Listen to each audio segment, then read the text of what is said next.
Step by Step.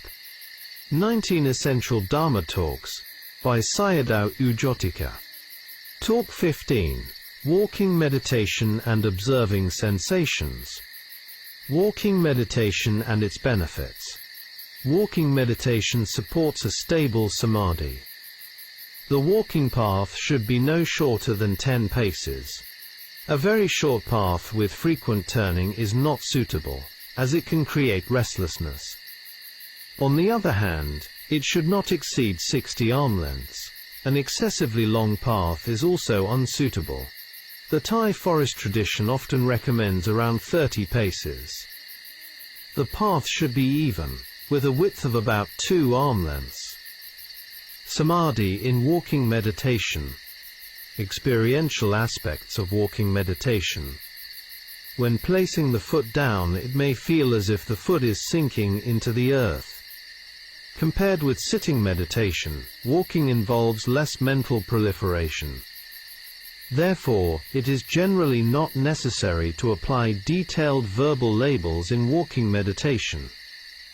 In sitting meditation, detailed noting is more useful to prevent sloth and torpor.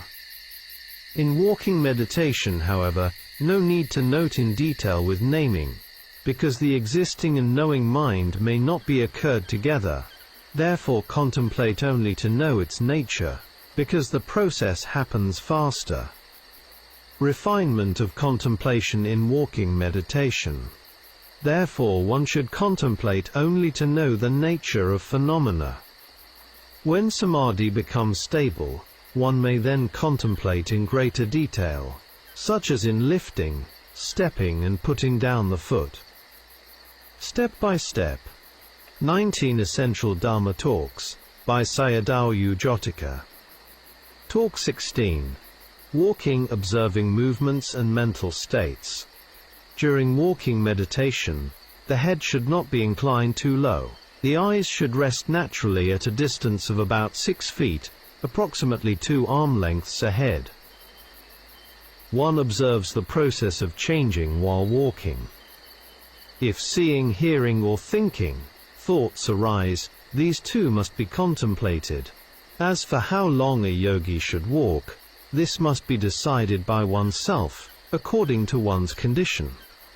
As samadhi develops, the yogi forgets the surroundings. The mind becomes absorbed in the contemplative object and may become unaware of time.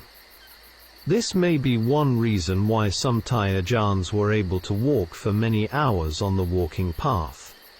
At this stage I am instructing you not yet to contemplate anicca. Practice is still within satipatthana at the initial level, primarily for the purpose of developing samadhi.